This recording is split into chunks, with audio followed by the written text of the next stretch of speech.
So good morning, guys. This is Sunday morning, 6 a.m. in the morning. और जो है एक बहुत इम्पोर्टेंट टॉपिक के बारे में मैंने बात करने का सोचा था।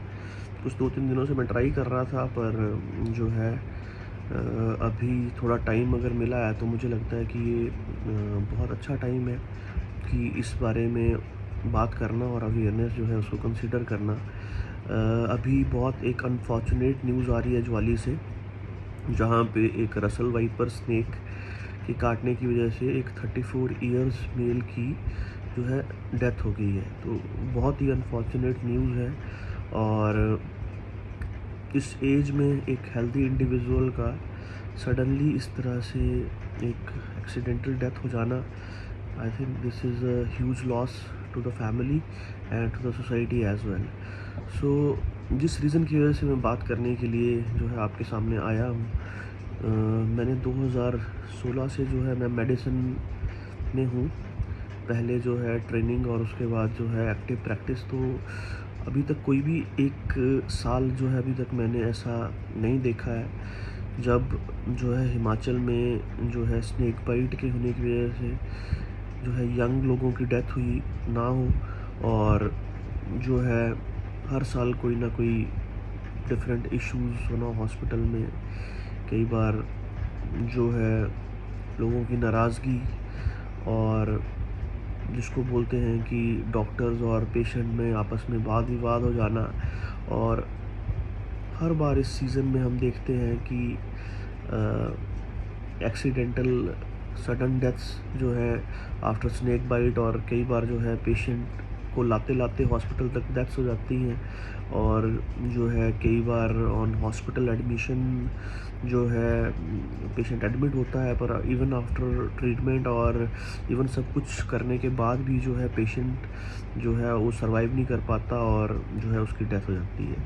तो मेरा आने का रीज़न यही था कि हम किस तरह से इस चीज़ को प्रिवेंट कर सकते हैं। एज़ वी ऑल नो कि जो है अभी समर्स और इसके बाद जो रेनी सीज़न आता है, ये एक तरह का स्नेक बाइट का सीज़न रहता है हॉस्पिटल्स में। और हर रोज़ जो है जब मैं टांडा में प्रैक्टिस कर रहा था, पहले ट्रेनिंग रही उसके बाद एसआरशिप रही, तो हर दिन 5 से 6 जो है स्नेक बाइट के पेशेंट जो है एडमिट जो है होते ही थे। उसमें से सर्वाइव भी होते थे और उनमें से परसेंटेज ऑफ पेशेंट्स ऐसे भी थे जो सर्वाइव नहीं कर पाते थे। तो जब मैंने इसको थोड़ा सा सोचा कि क्या मैं अपनी तरफ से क्या ऐड कर सकता हूँ, या क्या ऐसी प्रॉब्लम्स आ रही हैं जिसकी वजह से हम हर साल जो है अपने लोगों को जो कि अपने एक्टिव लाइफ में होते हैं और अपनी मोस्ट प्रोडक्टिव लाइफ में जो है अपनी जो है ज़िंदगी खो देते हैं। और जो है हम इस चीज़ को रोक नहीं पाते। जो मैं जब थोड़ा डाटा चेक किया, अगर आप डेथ रेट्स को कंपेयर करते हैं तो हम ज़्यादातर जो हमारी स्टैंडर्ड टेक्स्ट बुक्स होती हैं वो आइदर यूरोपियन या अमेरिकन टेक्स्ट बुक्स होती हैं। तो जो डेथ परसेंटेज है यूएसए में वो 0.1 टू 0.2% है, जिसका मतलब है कि अगर स्नेक बाइट्स जो रहती हैं उसमें से 1000 में से 1 या 2 जो है लोग जो हैं उनकी ही डेथ होती है और बाकी लोग जो है सर्वाइव कर पाते हैं। जबकि जब इसको कंपेयर करते हैं हम इंडियन डाटा से, तो इंडिया में जो डेथ रेट है वो 3% टू 10% है। इसका मतलब है कि 1000 में से कम 30 से 100 लोग जो हैं वो सर्वाइव नहीं कर पा रहे। और वो लोग हैं जो कि हॉस्पिटल में आके जिनकी डेथ जो है स्नेक बाइट के कारण जो है डॉक्यूमेंट हो जा रही है। इसमें कई वो लोग भी होंगे जिनकी डेथ जो है अनडॉक्यूमेंटेड रह जाती है और जिसमें कॉज ऑफ डेथ जो है स्नेक बाइट नहीं आता, क्योंकि इंडिया में हमेशा जो है इन चीज़ों में थोड़ा सा गैप तो रहता ही है। तो ये भी हो सकता है कि जो एक्चुअल डाटा हो इससे भी थोड़ा ज़्यादा हो। तो एक बहुत ही ज़्यादा इम्पॉर्टेंट चीज़ जो इसमें रहती है वो ये है कि आप जो है स्नेक बाइट होने के बाद जो एंटी स्नेक वेनम जो है उसको रिसीव करने के लिए कितना टाइम जो है आप लेते हैं।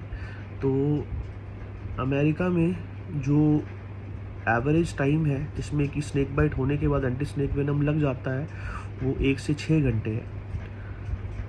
और प्रोबेबली ये सबसे ज़्यादा इम्पॉर्टेंट रीज़न है कि वहाँ पे डेथ रेट जो है इतनी कम है। अगर हम पॉपुलेशन वाइज छोड़ दें और हम पर 1000 पीपल को कंपेयर करें तो only 1 to 2 deaths are happening out of 1000। Even there deaths are happening. Even वहाँ पर भी ऐसा नहीं है कि 1 और 2 लोगों की डेथ वहाँ पर भी रहती है, क्योंकि हमेशा जो है कि स्नेक ने कितना वेनम जो है आपके अंदर इन्फ्यूज़ किया है, और दूसरा ये है कि वो स्नेक कितना टॉक्सिक है।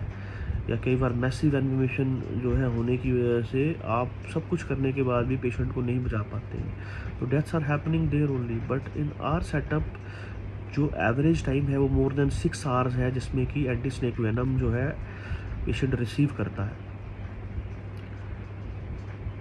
इसका रीज़न मुझे लगता है सबसे ज़्यादा यही हो सकता है कि कुछ लोग जो हैं हमारे जो हैं अभी भी शायद उस तरह का इंफ्रास्ट्रक्चर डेवलप नहीं हो पाया है कि उनको हॉस्पिटल पहुंचने में शायद देर हो जाती है, और जितने टाइम में उनको first dose of anti snake venom मिलना चाहिए जो है वो डिले हो जा रही है। एक रीज़न ये तो है, पर हर बात के लिए हम इस चीज़ को नहीं बोल सकते कि हमारे पास वो फैसिलिटी नहीं है। एक उसके अलावा बहुत ही इम्पॉर्टेंट कॉज़ जो है वो ये भी है कि स्नेक बाइट होने के बाद हमारे लोग जो हैं डायरेक्टली हॉस्पिटल ना आके, जो किसी भी जगह पे लोकल अगर कोई जो है इस तरह के क्वैक्स जो है मौजूद हैं, जो ये कहते हैं कि नहीं वो कुछ ऐसा मंत्र जो है वो यूज़ कर लेंगे या कुछ जहर निकाल देंगे या कुछ इस तरह का काम कर देंगे।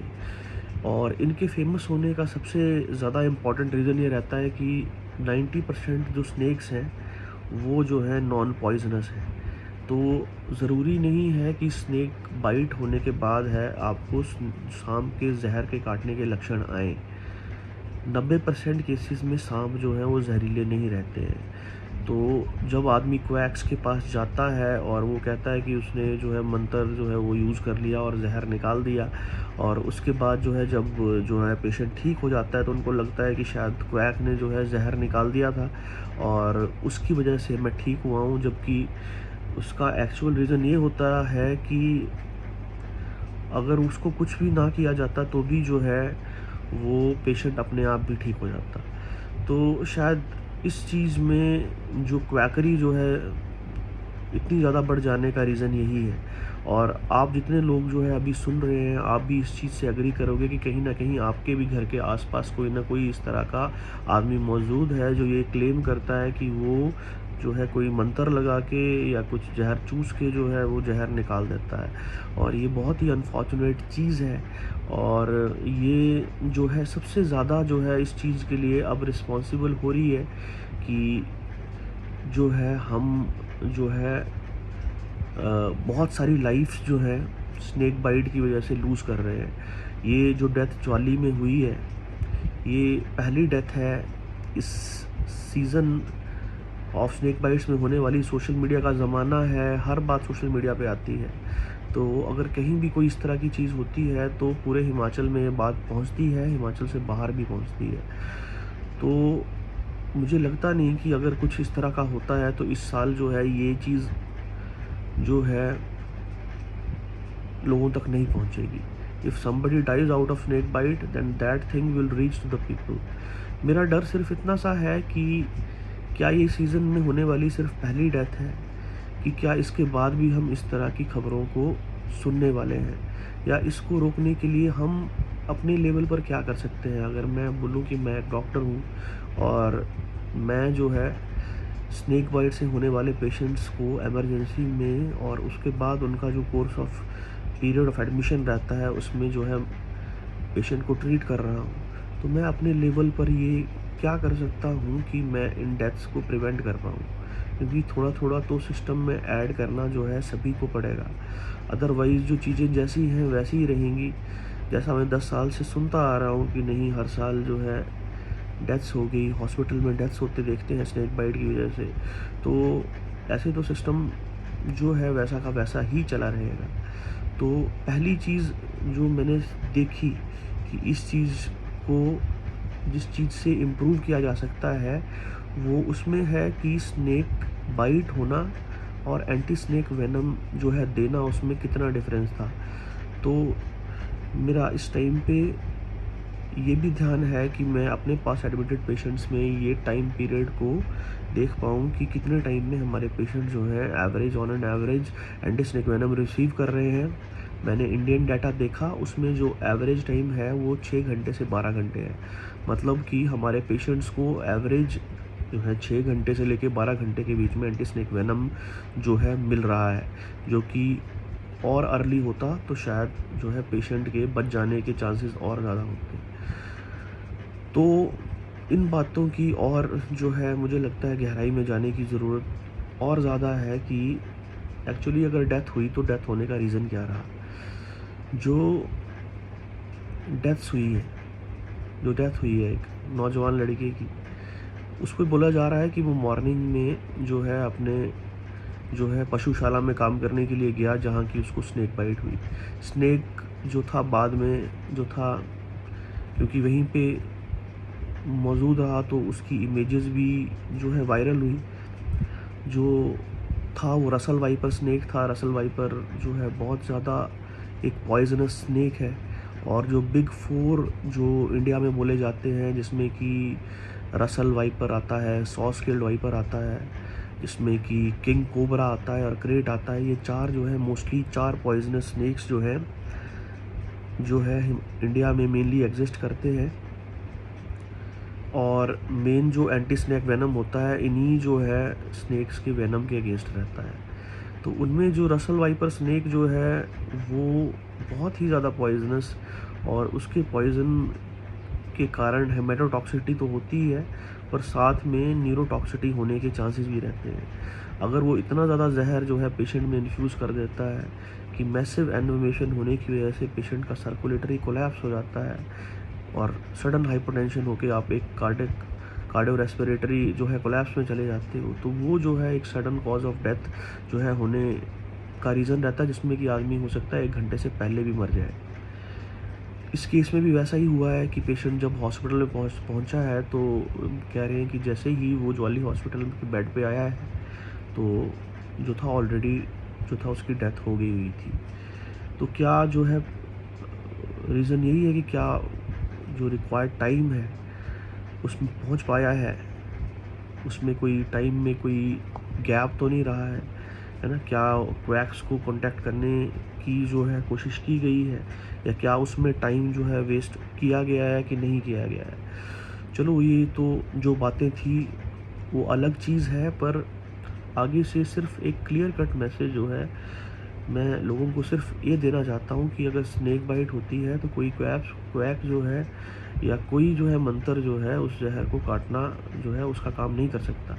अगर आपको सिम्टम्स नहीं आते हैं तो इसका मतलब यही है कि आपको किसी नॉन पॉइजनस स्नेक ने काटा था, ठीक है, और उसकी वजह से आपको सांप के जहर काटने का कोई सिम्टम नहीं आया।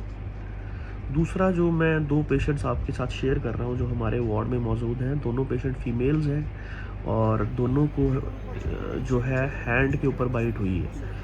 तो थोड़ा सा और अपनी तरफ से मैं कंट्रीब्यूट करने के बारे में सोच रहा था कि एक्चुअली ये बाइट्स हो किन को रही है, पहली बात है, और कौन से लोग जो हैं स्नेक बाइट होने के लिए सबसे ज़्यादा रिस्क पर है। यहाँ पे कुछ लगाया था कुछ क्या?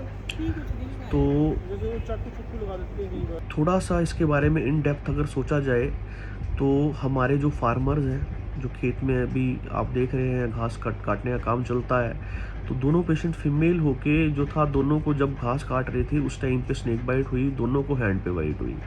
और उनमें से एक पेशेंट को आप देख सकते हैं, मैं इमेज और वीडियो भी शेयर करता हूँ कि एक बहुत ज़्यादा जो है आम में स्वेलिंग आ गई हुई थी, और उसके साथ में हेमेटोटॉक्सिटी डेवलप कर गई थी, जिसमें कि जब हम होल ब्लड क्लॉटिंग टाइम करते हैं तो वो मोर देन 20 था।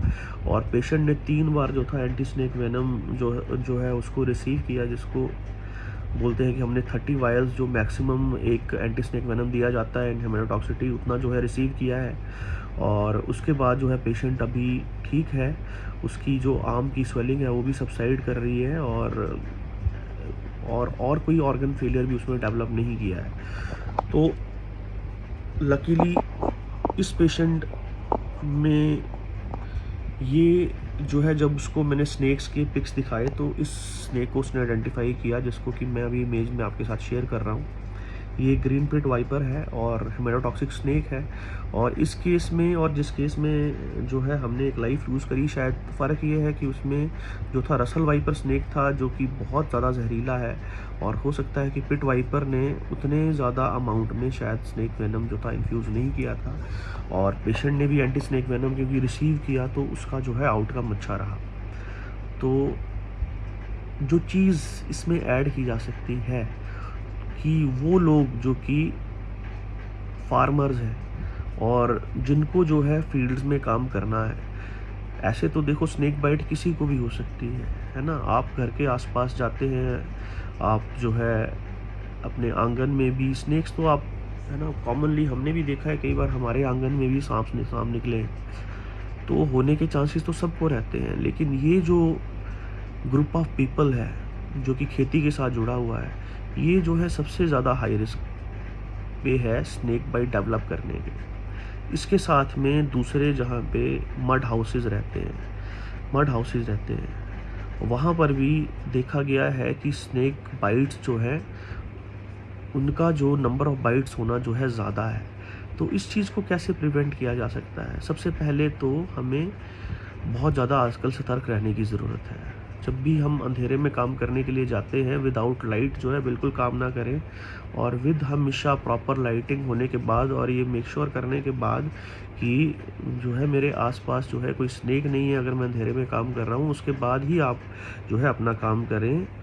और हमेशा जो है इस चीज़ का, जब स्नेक बाइट का सीज़न है और अभी 2-3 महीने जो है स्नेक बाइट्स जो है काफ़ी केसेस आते हैं, तो इस मौसम में और इस पीरियड ऑफ टाइम में हमको बहुत ज़्यादा जो है सावधान रहने की ज़रूरत है। तो सबसे पहली चीज़ तो ये है। दूसरे, क्या हम कोई पर्सनल प्रोटेक्टिव मेजर्स यूज़ कर सकते हैं, पर्सनल प्रोटेक्टिव गियर्स यूज़ कर सकते हैं? तो मैं जब इसको सर्च किया तो देखा कि नहीं, कुछ ग्लव्स वगैरह जो है रहते हैं, जिसमें कि आपके एल्बो तक ग्लव्स रहते हैं, जो आप पहन लें और उसको पहनकर काम करें तो आप अपने आप को बचा सकते हो। और दूसरा जो आप देख सकते हैं कि जैसे कि ज़्यादातर केसेस में होता है कि आप जा रहे थे अंधेरे में, आपने सांप के ऊपर पैर रखा और सांप ने आपको काट लिया। तो कभी भी अंधेरे में जाते हुए विदाउट जो है टॉर्च लाइट आप मत जाइए। और दूसरा कि अगर आपको फिर भी किस काम करना पड़ता है, मैं समझ सकता हूँ, people are there to work, they have cattles, है ना, दूध वगैरह जो है उसके लिए जाना पड़ता है। आप हमेशा लंबे शूज़ जो आ जाते हैं उनको इस्तेमाल करें। उसकी वजह से अगर स्नेक बाइट होता भी है तो क्योंकि वो शूज़ इस तरह के रहते हैं कि आपको प्रोटेक्शन मिल जाता है, तो वो भी मुझे लगता है कि बहुत ज़्यादा प्राइजेस के नहीं रहते। जो मैं देख पाया कि ग्लव्स का प्राइस शायद 400, 500, 600, 700 इतने रुपए के अराउंड था, और शूज़ भी मुझे लगता है इतनी रेंज में ही आपको मिल जाते हैं। तो जो काम कर रहे हैं काइंडली अपने जो है ख्याल रखें, और जब भी काम करना है इन ग्लव्स और जो है ग्लव्स के साथ में लॉन्ग जो है शूज़ जो हैं उनको इस्तेमाल करें। और अगर इनको पहनने के बाद मान लीजिए कि आप, if you come in contact with the venomous snake, then the bite may be prevented. So this is the most important thing which we can add at the grassroot, है ना। हमने अगर चीज़ों को प्रिवेंट करना है, हमने अपने सेटअप में नंबर ऑफ़ स्नेक बाइट्स को कम करना है, तो ये जो है सबसे ज़्यादा इम्पोर्टेंट चीज़। और अपना जो है अंधेरे में काम नहीं करना, और इस तरह के मौसम में सावधानी बरतना, बच्चों को नहीं आने जाने देना जहाँ पे खेलते हुए कि वो अंधेरे में ऐसी जगह पे चले जाएं जो कि स्नेक प्रोन एरिया हो। तो सारे जो हैं इस बार जो है इस चीज़ के बारे में सोचें, और जो है इस बात को लेट्स टेक एक, क्यों ना हम भी एक बोलते हैं कि हम इस बार ये अपने अंदर एक निश्चय बनाएं कि इस साल जो है हम नंबर ऑफ़ स्नेक बाइट्स, एक केसेस जो है वो भी रिड्यूस हों, और दूसरा जो हॉस्पिटल मोर्टेलिटी है या आउटसाइड हॉस्पिटल मोर्टेलिटी है या जो लोग पहुंचते हुए ही हॉस्पिटल जो है जिनकी डेथ हो जा रही है उसको हमने कम करना है। और इन सारी सावधानियों के साथ और अपनी पुरानी गलतियों से सीखते हुए हम आगे बढ़ें और कोई दोबारा ऐसी बुरी खबर जो है हमको सुनने को ना मिले इस सीज़न। मैं जो है आप सभी के स्वास्थ्य की कामना करता हूँ और साथ में भगवान से भी प्रार्थना करता हूँ कि इस साल जो है हम जो है सारे जो है लोग इस तरह की चीज़ों से बचे रहें और सब स्वस्थ और सुरक्षित रहें। सावधानी ही सबसे बड़ा बचाव है और जल्दी स्नेक वेनम मिलना जो है वो जो है आपको सीरियस कॉम्प्लिकेशंस होना या और कुछ उससे ज़्यादा होना जो है उस चीज़ से बचा सकता है। So thank you very much and I took